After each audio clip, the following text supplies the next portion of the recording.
एवढे कुटाने करून एवढं मोठं आईवडिलांनी एवढं पोसवलं, एवढं संघर्ष करून या वयात आणलंय कशासाठी? झोपा काढायला, सामान्य कुत्र्या मांजरासारखं जीवन जगायला? मी तो म्हणतोय दारूची नशा, दारू प्याल्यानंतर आहे ना ते बिचारा गपचूप झोपतं तरी, पण आज हे मेंटॅलिटीने चुकीच्या सवयीने जे दारुडे झालेत ना यांची जीवनाची वाट लागू राहिली. आणि तो म्हणतोय काय, अगर तुम बेस होना चाहते हो तो तुम्हें वो चीजें करनी होगी जो और लोग चला नाही करना चाहते. काही तर विचारच करतात. बापाने एकच खोली बांधली, आता आपल्याला दोघं जण आहे आपण, बापाचं 3 चक्कर वावर आहे, आता वाटून कसं घ्यायचं? मी नाही म्हणत 1000-2000 कोटी कमवा, मी म्हणतोय ॲटलिस्ट ज्या इच्छा आहेत त्याच्यासाठी तर उतरा. आणि त्यावेळेस एखादा नेता जाऊन लोकांचे विचार बदलतो, मत परिवर्तन करतो, जोश जुनून भरतो आणि त्यांना 1,00,000, 2,00,000, 5,00,000वर पोहोचवतो आणि स्वतः 20-25 लाख 40 लाखावर जातो. याला सच्चा नेता मानतात. आज पण तुमच्या आयुष्यात तुम्हाला सुख आणि दुःख देणारे दोन्ही लोक आहेत. किती जणांचे आहेत? येणाऱ्या काळात सुद्धा तुमच्या आयुष्यात 2 लोक येणार आहेत. कोण? सुख आणि दुःख देणार. तयार राहा. होलसेलमध्ये कार्यक्रम होणार आहे, कोणीच वाचवणार नाही. मग इथं तुम्ही आलात तर डिपेंड करतं तुमच्यावर, आणि मेहनत केली पाहिजे, मेहनतीवर विश्वास ठेवला पाहिजे. एकलव्याला जेव्हा कोणी द्रोणाचार्यांनी शिकवली नाही विद्या, तेव्हा एकलव्याने काय केलं? मूर्ती बनवून त्याच्यासमोर प्रॅक्टिस केली. केली का नाही केली? मेहनत असेल तर. म्हणजे तुमच्या आयुष्यात शिक्षक नाही आहे, साधन नाही आहे, परिस्थिती नाही आहे, पण जर कष्ट करायला तयार असताल तर हे सगळं फिनिश होऊ शकतं. तुम्हाला कोणी थांबवू शकत नाही. युधिष्ठिर महाराज जुवा खेळले, सगळं पणाला लावलं, इवन पत्नीला पण लावलं, चुका झाल्या. पण ज्या वेळेस अज्ञातवासात गेले तिथं काय शिकले? अपयश म्हणजे ज्ञानाचं शुल्क आहे. तिथं शिकले संयम आणि वैराग्याचं मूल्य. युधिष्ठिरने जुगारात सर्व गमावलं, पण वनवासात संयम आणि वैराग्याचं मूल्य शिकले. मग जर आयुष्यात काही भूतकाळात काही लॉसेस झाल्या असतील, नो प्रॉब्लेम, गलती की माफ करो खुद को. चुका झाल्यात माफ करा. गिल्टमध्ये, त्या टेन्शनमध्ये, त्या फिअरमध्ये राहू नका. Yes or no? शिका त्याच्यातून आणि या बाहेर. संयम ठेवा, शिस्तीला आपणवा, ॲटोमॅटिक जिंदगी बदलू शकते. लवकुश याच्यामध्ये बघा, शक्ती परिस्थितीतून नाही तर संस्कारातून येते. सीतेने जंगलात वाढवलेले लवकुश असे बलवान योद्धे झाले की त्यांनी रामाची सेनाना आव्हान दिलं. किती जणांना माहिती आहे लक्ष्मणपर्यंत हरवलं होतं लवांकुशनी. मग कुठली सुविधा हो त्या मुलाला डेव्हलप करायला?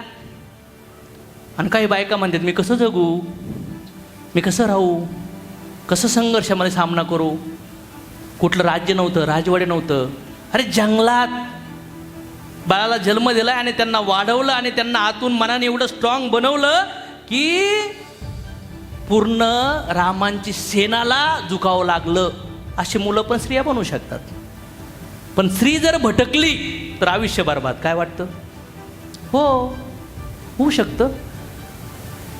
माझा एक मित्र सांगत होता मला, आम्ही बसलो म्हणले, आमची पार्टी होती मोठ्या 5 स्टार हॉटेलला आणि कॉकटेल पार्टी होती म्हणले, आणि आमच्याच कंपनीतल्या लेडीज जेंट्स सगळे होते तिथं. आता कॉकटेल सुरू झाल्यानंतर सगळ्यात अगोदर कोण जायला पाहिजे म्हणले? पुरुष मंडळी. पण म्हणले सगळ्यात अगोदर लेडीज मंडळी गेल्या कॉकटेल घ्यायला.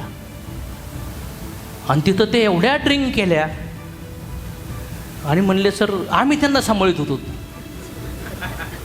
मग मी विचार केला, आता ज्यांच्यासोबत यांचं लग्न झालं असन किंवा होणार असन आणि जे कंटेंट जन्माला येणार, किती संस्कार येणार आहे ना. अरे सेन्सवाल्या माणसाला दारू पिऊन नॉनसेन्स तयार होतो माणूस. होतो कोणी होत? आता मी नाही म्हणत दारू प्या हे परा. आता काही लेडीज म्हणतात भाऊ फॅशन आहे आमची, नाही करा तुम्ही अंबाबाईंनो, चांगलं आहे चांगलं आहे. आणि पोरांना पण सांगा खतरनाक. म्हणजे असे पण लोक आहेत आज आयुष्यामध्ये अध्यात्मिक नाले नसल्यामुळं. हार नाही मानली पाहिजे, किती पण काही होऊन द्या. You can do anything but not everything. Sachin cricketer चांगले आहेत बरोबर ना, त्याचा अर्थ असा आहे का ते चांगले मित्र असतील, चांगले हजबंड असतील, चांगला पेरेंट असतील, माहीत नाही आपल्याला, असू पण शकतात बॅलन्स. पण जर तुम्ही म्हणले मला सगळे कप्पे टिक करायचे तर पॉसिबल होत नाही.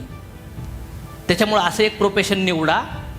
मी म्हणतो 100 कामं करण्यापेक्षा एक काम निवडा आणि ते कामात सक्सेस मिळवल्यानंतर सगळे कामं सॉल्व्ह झाले पाहिजेत, प्रॉब्लेम सॉल्व्ह झाले पाहिजेत. लिमिटेड टाईम आहे तुमच्याकडे, आहे का नाही? सगळ्याला खुश करत चाललात तुम्ही दुःखी राहताल.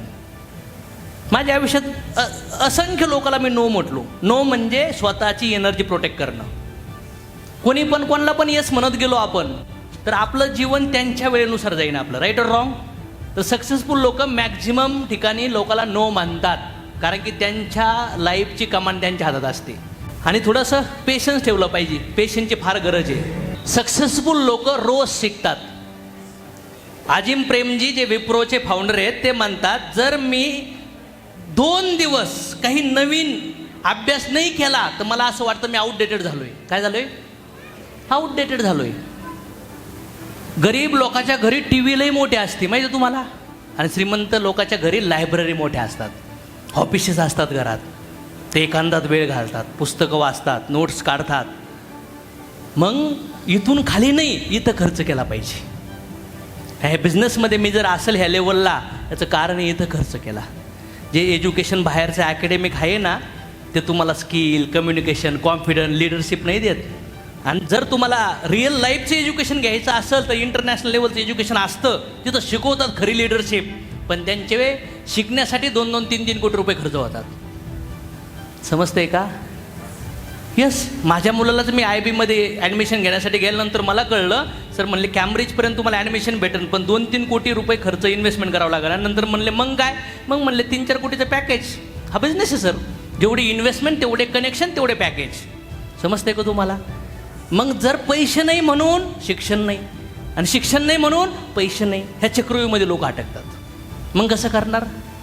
ठहरा हुआ पाणी और ठहरा हुआ इंसान सड जात आहे. आणि हे लोक जे अभ्यासाने बंद केलाय ना, हे सोशल मीडियावरती जे आहेत ना आडेतेडे कंटेंट घेतात, हे बरोबरच आहेत.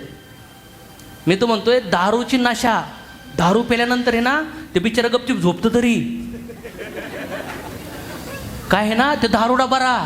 पण आज हे मेंटॅलिटीने चुकीच्या सवयीने जे दारुडे झालेत ना, यांची जीवनाची वाट लागू राहिली. म्हणून मला असं वाटतं की मेंटॅलिटी बदलण्याची गरज आहे. कोण्या? Michael Phelps, swimming. त्या माणसाने 2007ला अनाऊन्स केलं की 2008ला चीनच्या ऑलिम्पिकमध्ये मी 8 गोल्ड मेडल आणणार. सगळे म्हणले इगो आलाय.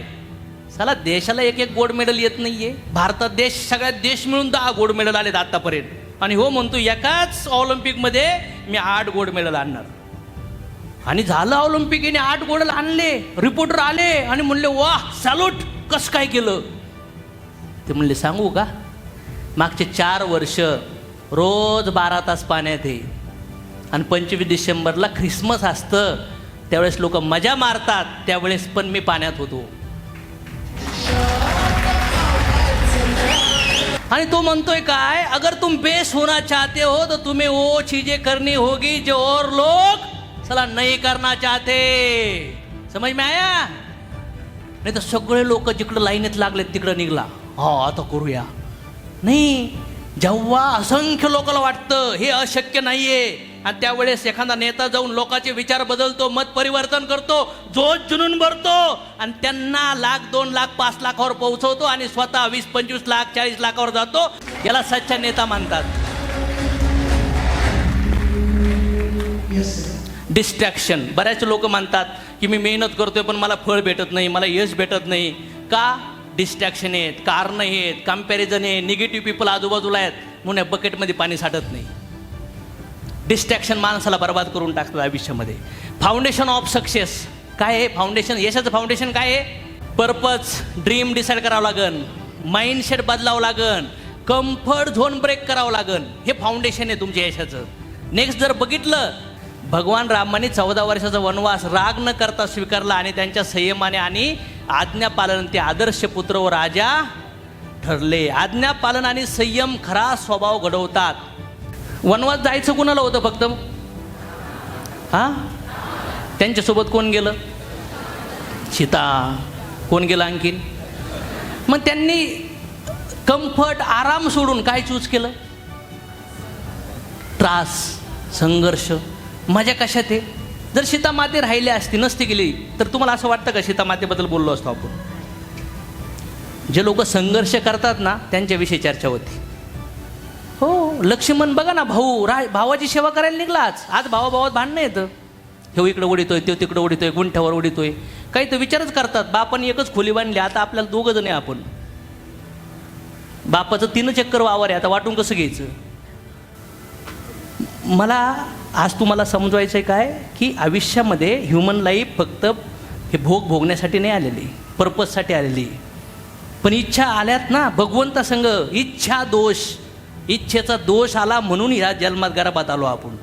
भगवंतासंग पंगा घेऊन आलो की चल मला तुझ्यासारखं मजा आजा करायची आहे, मला जाऊन दे जमिनीवर. मग आला जमिनीवर काय करतोस. एवढे कुटाने करून, एवढं मोठं आईवडिलांनी एवढं पोसवलं, एवढं संघर्ष करून या वयात आणलंय, कशासाठी. झोपा काढायला, सामान्य कुत्र्या मांजरासारखं जीवन जगायला नाही. वेगळं एक्स्ट्रा ऑर्डिनरी करण्याची इच्छा आहे.